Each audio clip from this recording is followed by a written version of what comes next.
Because that's where, up to this very day, the power centers are. People are deciding in it. It's in a sense, a very democratic society up to this day. And that's why it did not happen. Because this anti-Semitism, which probably is rampant all over Europe, in Switzerland had the political, social possibility of really expressing itself, of putting into practice this policy of exclusion.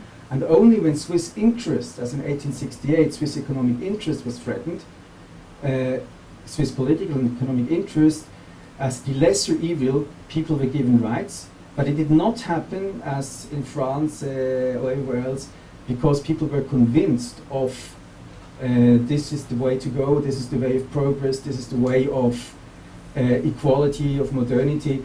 It happened because of outside pressure. It happened in a very reluctant way, and as soon as it happened, people tried already to get it, make it undone. Actually, I think this is a very, how do you say, very modern, not modern, a very interesting notion that democracy actually, or people's power, whatever, however you want to call it, at time is not in favor of progress, in favor of emancipation, but actually works against it. It's a discussion we was in a completely different context over the news the last couple of years, democratization. Sometimes it does not work in favor of the things actually want to have. Just 5 minutes, the after-war years in Switzerland.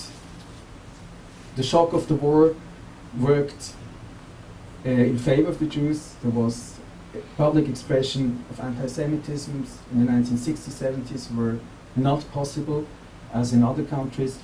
Schonzeit is the term the journalist Henry Broder uses for that in the 1970s up to the 1980s. Communities blossomed. The communities I grew up, we grew up, were communities which were strong, which were growing, despite the fact that until 1953, demographically, many people had left.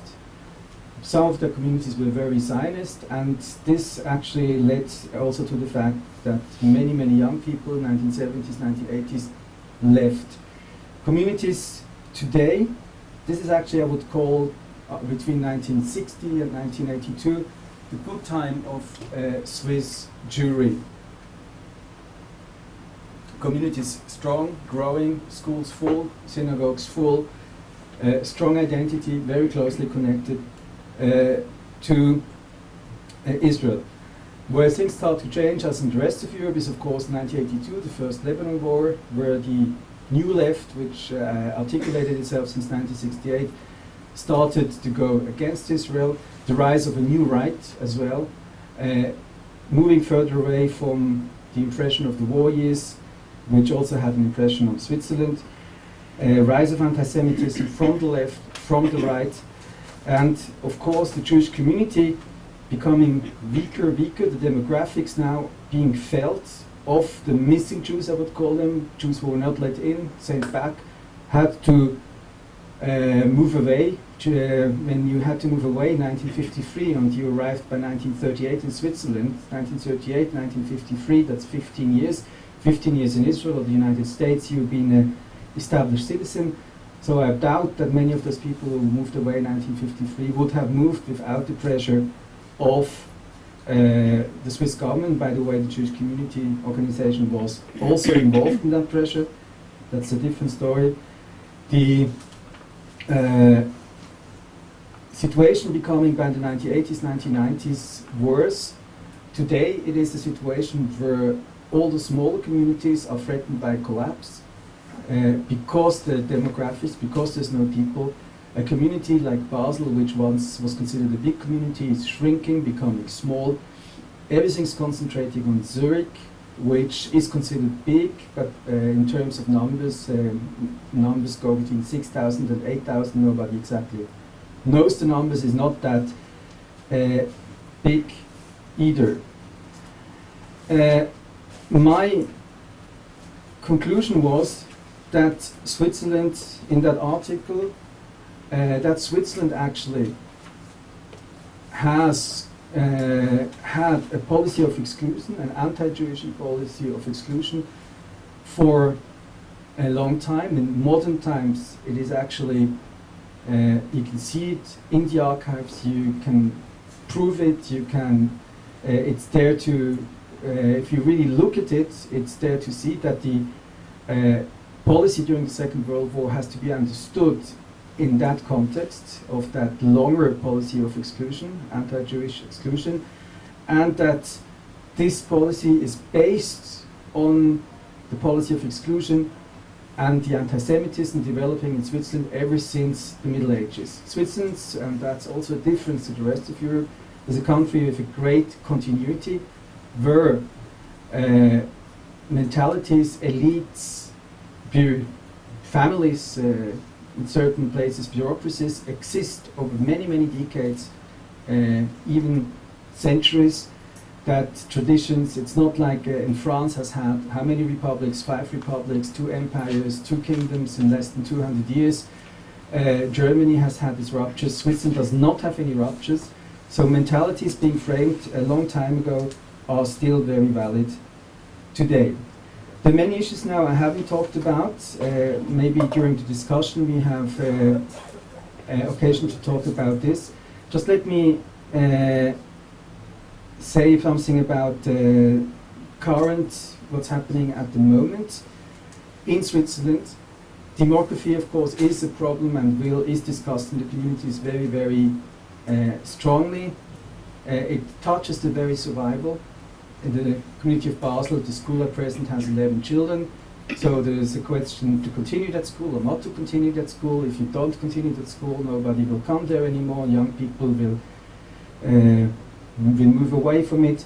So demography is very much discussed. Anti-Semitism has become stronger and stronger. There's an argument at the moment that how many percentage of the Swiss are anti-Semitic. There is a study by the University of Geneva, Department of Sociology, saying that 20% of Swiss are anti-Semitic. There is a study by the University of Basel. They went to students in Basel and surroundings, saying that 40% of children, of students, have anti-Semitic views. They attribute that to the fact that today in the big city centers, many children of Kurdish, Bosnian, or basically Muslim origin, and that being felt. And there has been a kind of a counter-study lately by GFS, an institute in Bern, which says that only 10% of people are anti-Semite. Everybody was very relieved, wow, Baruch Hashem, only 10%. The problem was 10% have classic anti-Semitic views as you would have had them 200 years ago, and they add, but 40% are anti-Israeli. So there's this eternal discussion, anti-Israelism, anti-Semitism, it is the same, it is not the same. The European Union in its working definition has actually said that it can be the same, it is mostly the same. So the anti-Semitism is definitely rising, it becomes a factor in life, and it has crossed the threshold to violence. We don't know yet what happened in Geneva, but it is the second synagogue which was burnt. The first one being in Lugano, quite unique in Europe outside France with the firebombs during the 2001-2002 uprisings in the banlieue. But 2 synagogues burnt. The one in Lugano was burnt by a bus driver. The court did not judge him harshly because he said the man is mentally ill. His illness, his sickness actually was that as a bus driver he did not let the Jewish families into his bus. So he's probably crazy, but his craziness is expressed in anti-Semitism, but the court did not take that into regard. Many incidents of attacks of violence which are only now, after all these discussions, if the phenomena is existing at all or not, people at the SCG, the Swiss Federation of Jewish Communities, try to collect it, to have a database. So that's where we're standing at the moment. Demographically very weak as a result of exclusion, anti-Semitism growing, turning violent, Also getting mainstream. There are certain things which were not possible 10, 15, 20 years ago when you were at this working space, certain beliefs, certain things which you were able to say, not to say. Today you can say that. And the future of Swiss Jewry honestly looks bleak because the community getting weaker and getting older is not in a shape really to defend itself. Also, and allow me to conclude with that, also the problem of Swiss Jewry, how to respond to that, is that Swiss Jewry, official Swiss Jewry, always tried not to rock the boat. You can see that already in the 19th century, at the time it maybe was understood. You can see that in the early 20th century. You can see that during the Second World War, where they cooperated with the authorities because they were afraid for their own standing, were the more established Jews of German and French origin did not want Jews of Polish origin to come, because if they would come, so anti-Semitism would rise and so on. So Swiss Jews, official Jewry still has this tradition of not rocking the boat, of silent diplomacy, of keeping things down, and which at the time, as in times such as now, does not contribute to the very survival. A last word, when I wrote the article, which you can read here, where much of what I said now is written down in much better English than I used today. I must apologize for the English. I'm not used to speak freely in English. But when this article came out on the internet, I had many, many reactions. I never had so many reactions. And actually I was, because my thesis is actually, the article is pessimistic, looking back and looking forward. And I admit it, I tried to be a bit provocative, like for a Swiss, it was very provocative. And I expected criticism, and the astonishing thing is that most reactions I had were positive, and from the Jewish leadership in Switzerland, from the Federation of the Communities, people who in public tend to keep quiet and silent diplomacy. They came to me and said, yeah, good, very right what you wrote, that's exactly the situation, that's exactly how we feel. I got compliments actually, so not criticism but compliments. So it seems that the article hit the nerve, that that's how people, even if they weren't admitted to you now in public or to the Swiss media or to the Swiss government, that's how people feel. So it's a bit of an atmosphere of doom. In a community like Basel, the joke is who is going to be the last one closing the light. So unfortunately that's how I see things, and obviously the people who complimented me at the time also. So we'll take questions. Yes, I'll do the questions. Look, I can't call. Judge Bach, Dr. Sarah Kadosh, Chaya Hershkovitz, Hannah Givon, Dr. Yoel Fishman. So your name? Dov.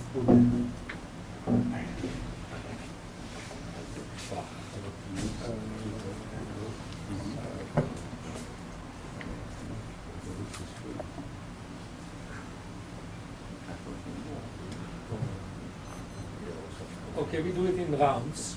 So the first round, 3 people each time.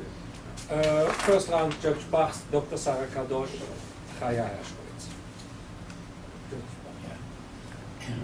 In spite of the pessimism, thank you very much for your interesting, illuminating lecture.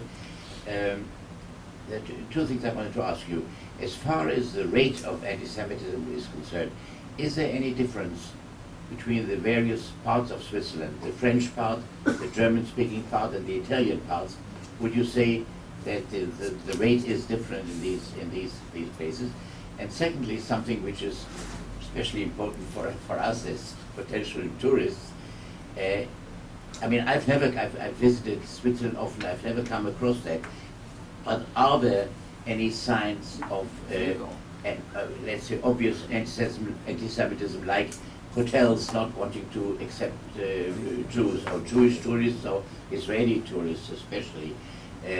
Or are there any country clubs in Switzerland where Jews would not be accepted for sport? I mean, for country clubs where they go for sports or other things.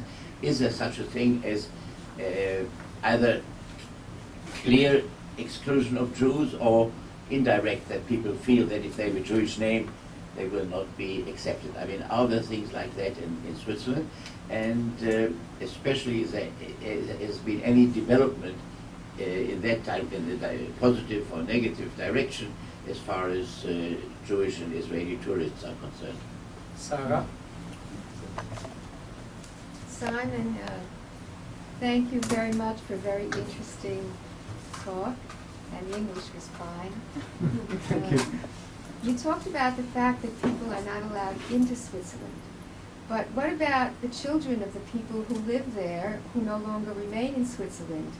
Could you talk a little bit about the younger generation and whether they're staying or leaving, and perhaps why? The younger generation today. The younger generation today. Chaya?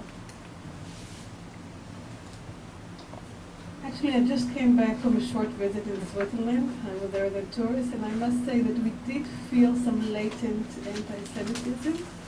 Very, very light, but they recognize this immediately when you come down to breakfast and you ask for fresh fruits and vegetables, please, not cut.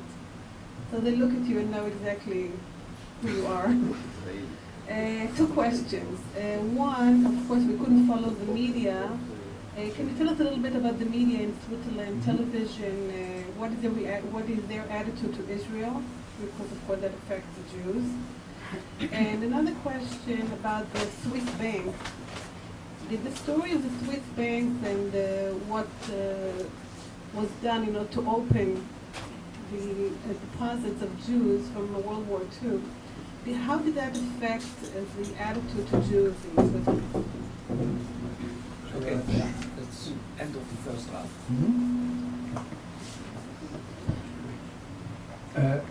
First, you questioned if there's a difference between the different parts of Switzerland. Like, the worst part is the Italian part. I mean, which is very astonishing, because when you go to Italy, I mean, you usually think that's the country with the lowest rate of anti-Semitism.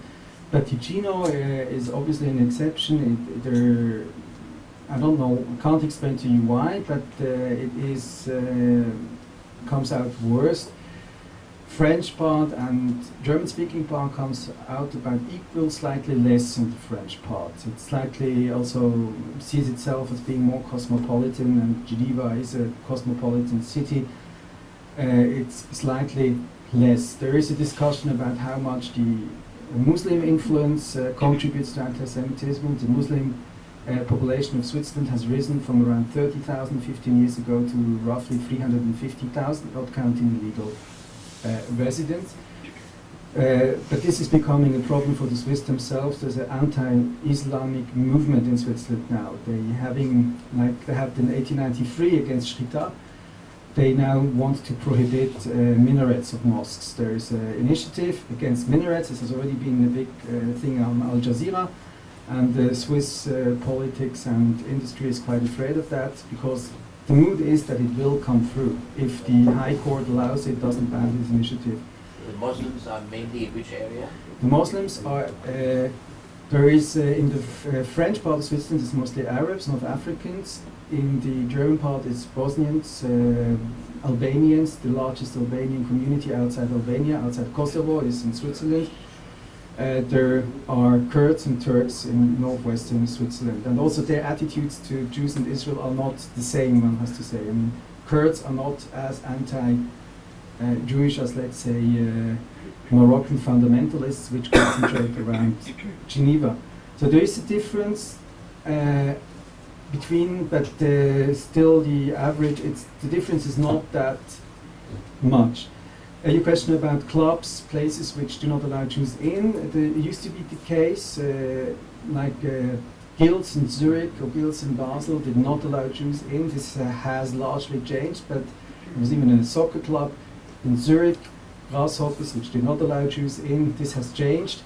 You wouldn't be able to do that today officially. I mean, even if there is anti-Semitism, the official discourse is anti-racist. You can't do that.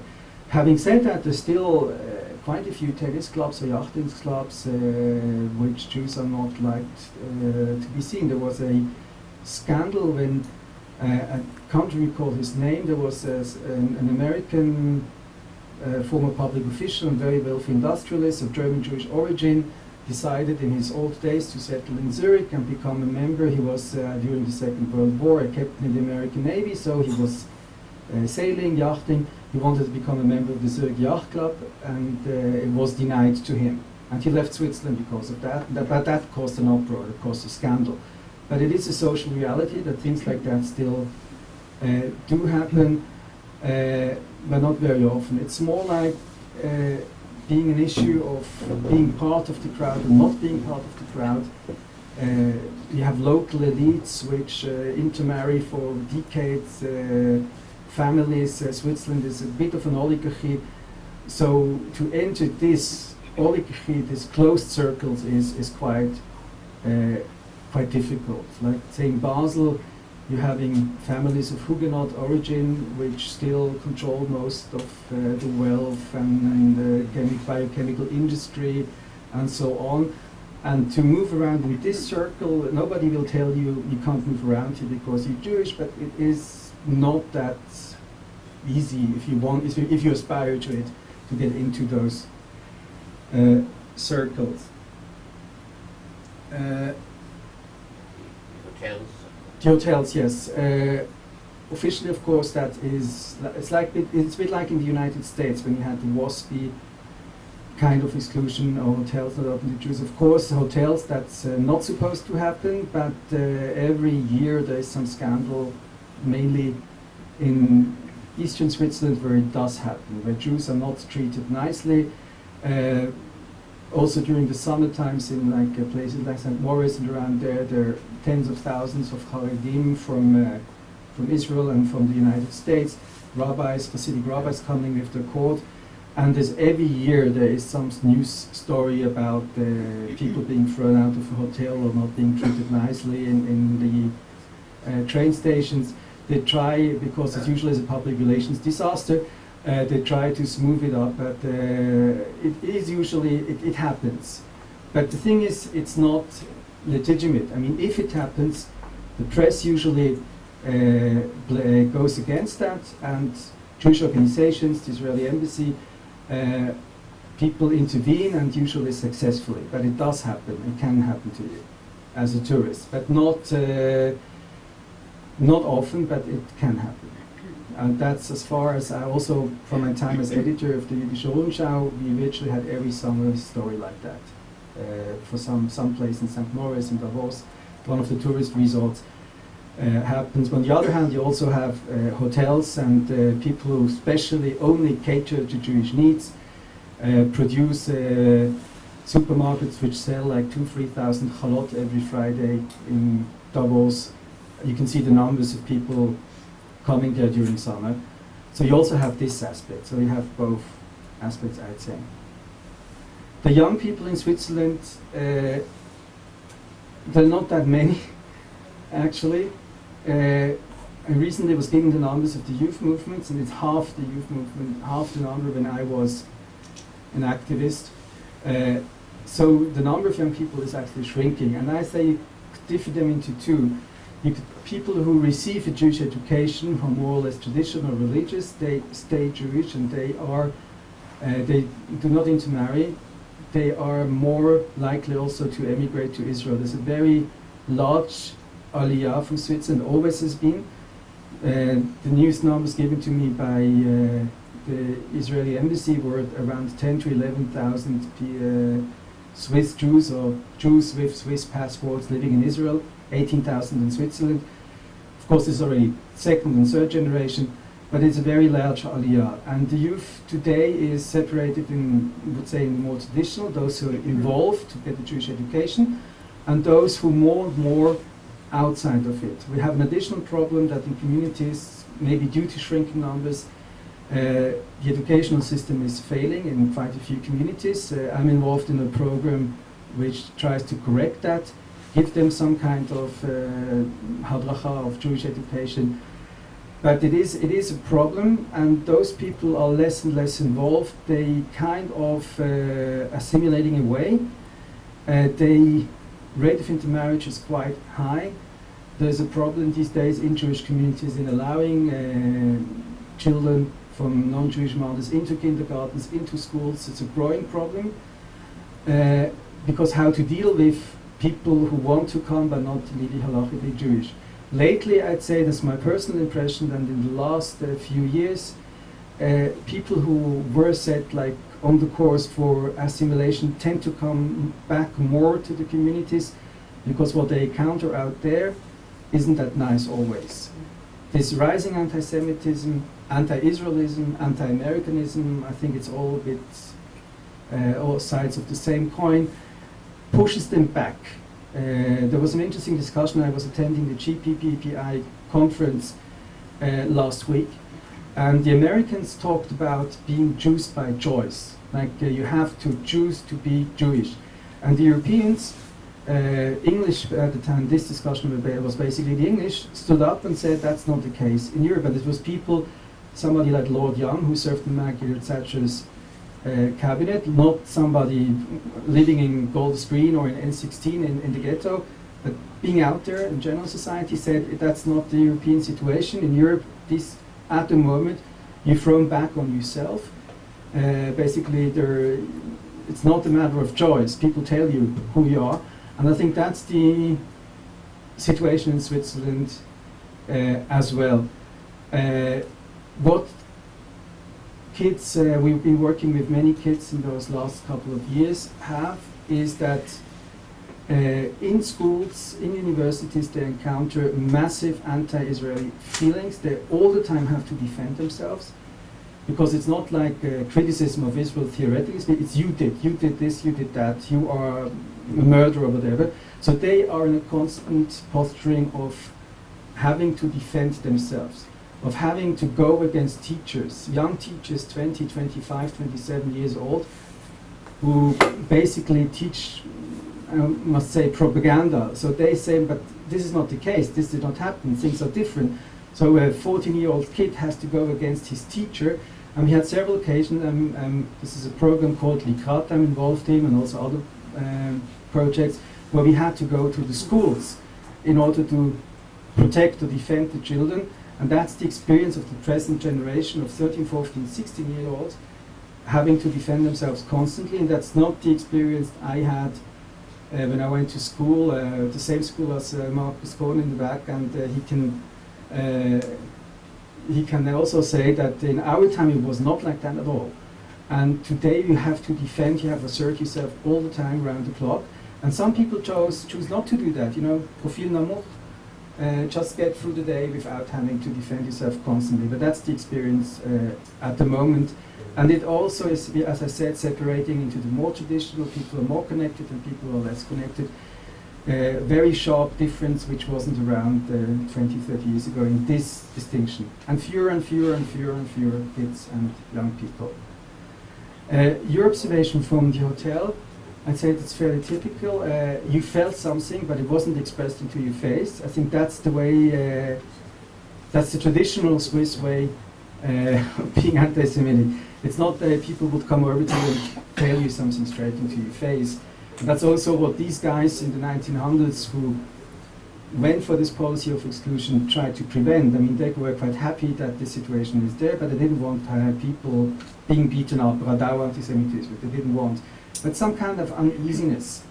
I remember I was driving in a train and there were tourists, Haredi from the United States, from Israel, sitting in the first class, and they were having their own sandwiches, kosher sandwiches, and eating them. So it's not actually a big crime to eat a sandwich in the train. But everybody in this train, and I was sitting there, I usually walk around as a journalist without a kippah these days, because not to being identified, as the Jew, but to be the journalist, to be the representative of my station. So I wasn't that easily be recognizable, and everybody stared at them. They didn't do anything wrong, they just ate their sandwiches, they brought with them, they didn't buy them in the train. It's not a big crime. Things like that are quite common. You were asking me about the The banks had a very bad influence on Jews in Switzerland. It did not, it's actually a bit the same as the emancipation, it was forced upon from the outside. Like this whole, it destroyed the Swiss narrative of we were heroically standing at the Swiss borders and defending the last democracy of Europe against the Nazis. It drew a picture, of course, of they were the last democracy, but at the same time they cooperated, they collaborated with the fascists and Nazism, they had an anti-Semitic policy, things which have been known and have been written about, but now it was the outside pressure, the whole banking controversy actually made that mainstream, and that destroyed the self-image. It was seen as being imposed from the outside, and the narrative of the whole thing being blackmail became actually the dominant narrative. There was a narrative being introduced by a Swiss government minister, Erlanger, at the time. It wasn't something that people just around in pubs sitting around their beers were saying, but it came from above. The whole thing is blackmail. American Jewish officials, American Jewish conspiracy, whatever, blackmail Switzerland because of American interest in Europe. So it is a starting point. I think I would say it's a starting point of a vehemently Swiss anti-Americanism, and also gave justification to anti-Israelism and anti-Semitism in Switzerland. So today, if you really talk to people, and also editors and journalists, not only people on the streets, the narrative is the Jews blackmail us. They won't say it in those words. And this whole Bergier Commission, which did quite good work, and went into the archives and gave a picture of the Swiss past, the whole effort is actually hasn't brought much. There are many books now written for specialists. There's several initiatives underway to make to get those insights down to the people, you know, actually write books which people can read, non-specialists can read, school books, but so far, except for one or two campuses where they really now have school books based on the new narrative, nothing has happened. So the whole controversy from the Swiss Jewish point of view, I don't say it was bad, I think it was essential that things happened, but maybe it should have been conducted differently, not because this narrative of blackmail is today, I'm afraid, the dominant narrative, and not only on the right, not only on the extreme right. And the insights, like really how new history, usually when you ask a Swiss diplomat, he says, but we did our homework, we now are no more. They did the homework, but it wasn't internalized at all, as far as I can see.